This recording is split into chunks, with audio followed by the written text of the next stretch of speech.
ESPN Plus is now the exclusive provider of UFC pay-per-view events for U.S. fans. And now you can get 1 year subscription of ESPN Plus along with UFC 238 pay-per-view for just $79.99. And if you're an existing ESPN Plus subscriber, you can now order UFC 237 pay-per-view for just $59.99. Don't wait. Click the link in the description and sign up for ESPN Plus today to avail this great offer.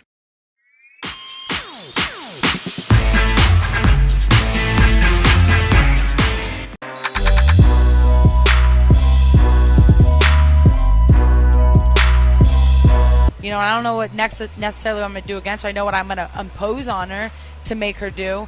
But I do think I know how the outcome of this fight is going to end, and that's me coming out, you know, with that belt and in a devastating way. Like, we definitely didn't come to be nice. Like, this is a fight where I have to show how evil I really am.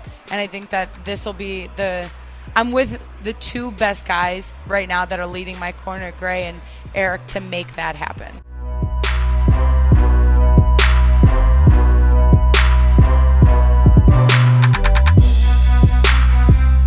This is tough, and I hate saying this in a lot of ways, but again, I think when everyone is looking at this fight, I think we all believe that this was a fight that Gustafsson had to win or should have won. You look at the speed discrepancy, you look at the experience, you look at the striking skill. I think the only advantage that Anthony Smith had going into this fight really was the ground game. And ultimately that was the demise of Gustafsson. But I think Anthony Smith really won every aspect of this fight. I agree. I think probably the third round was probably the best round for Gustafsson. But besides that, I think that Gustafsson just never really showed up. Yeah. And if you're not able to beat a guy like Anthony Smith here, then yeah, I think it should be over. And then that's no disrespect to Anthony Smith, because Anthony Smith, again, fought an amazing fight. But this was not the Gustafsson that is in his prime. This is not the Gustafsson that we saw against Glover Teixeira. And, you know, I think you put it perfectly. I think this is a final retirement here for Gustafsson. It was the right decision.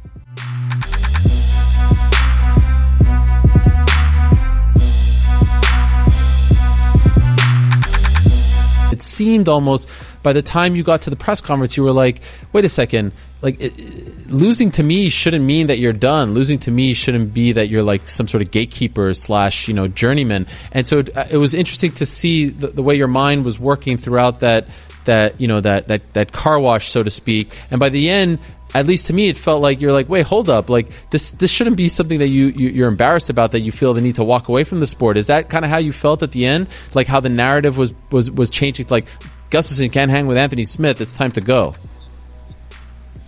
Yeah, that's exactly how it happened. You know, at the beginning, I was kind of sad for him, because I feel like he still got a lot to give, and I still think that he still has a lot of fight left in him. I don't feel like he lost a step at all.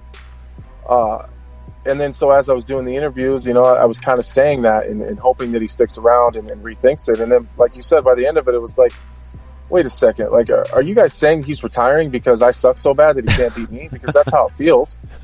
And I just don't think that that's the case. And I don't know when I'm going to get any respect. You know, at this point, like before, I never cared, but it's getting a little bit frustrating. You know, like all the guys that I'm beating are old, washed up guys, and then the Vulcan thing was a fluke, and then, you know, then I proved everyone right that, you know, I sucked and I didn't beat John Jones, and then, you know, what's the excuse now? You know, I mean, his mind wasn't in it, his heart wasn't in it, he didn't try hard enough. I mean, I don't know. I don't know what I got to do to beat someone and then finally just say, maybe he's just good.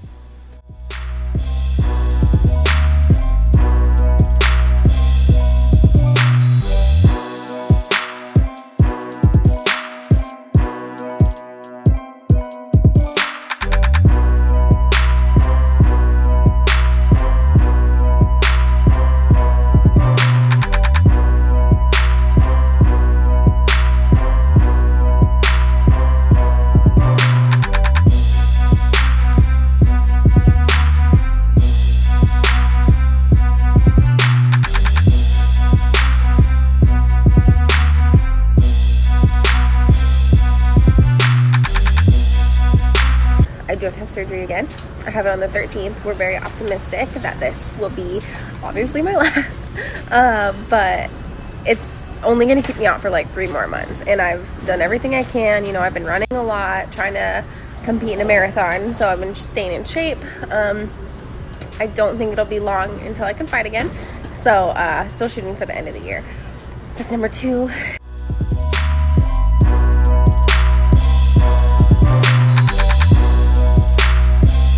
When I was at Alpha Male, USADA wasn't around, okay?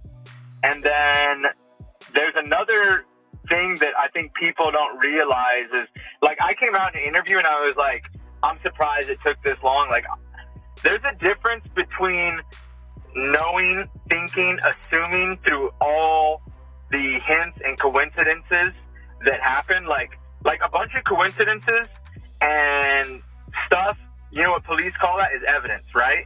But there is a difference between having evidence, seeing things, and knowing things and seeing it. Like, did people see TJ like shoot up in the bathroom and go out and like to a fight? No. But I think what everyone's saying is they all assumed he was doing it. And even for me, like, things he had told me and hints and stuff he'd given me, and it was almost like one of those things that was a badly kept secret. Like, if you know, like, you know what I mean? It's like a badly kept secret, but you don't know. And as a peer, like, there's not much you can honestly do.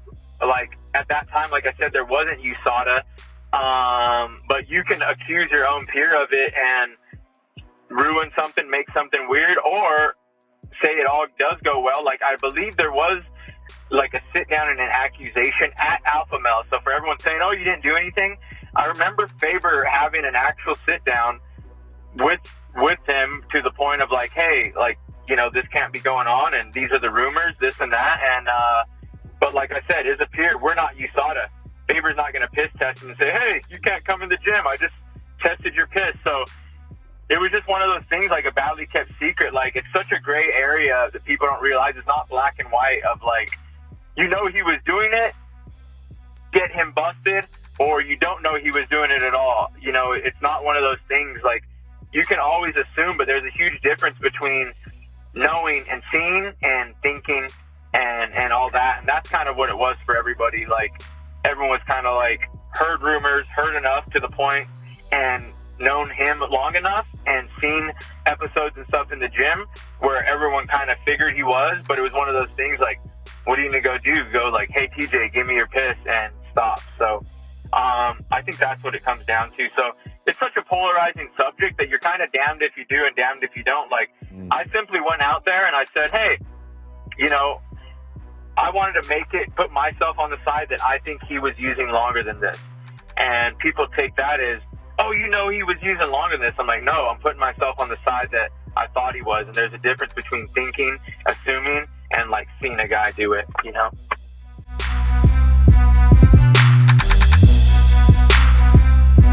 All right, who you got winning between Tony and Cowboy? Probably say Tony. Tony's just a little bit resilient, even though he's been out for a while.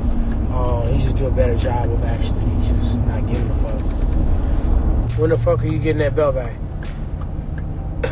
When the fuck is you getting your belt back? ASAP 2019, definitely. I can't let another year go by and watch that belt be around somebody else's waist.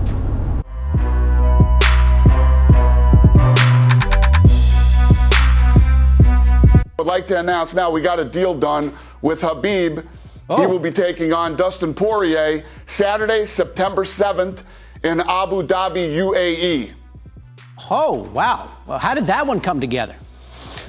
Well, you know, we told Dustin he'd get the shot. We didn't know what Khabib's plans were. He's ready to fight.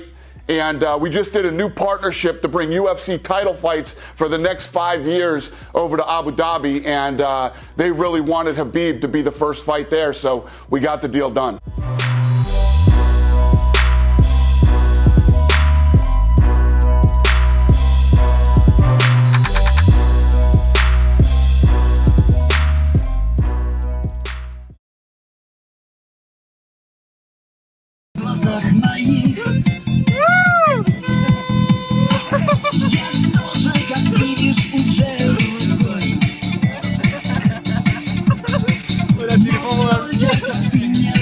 start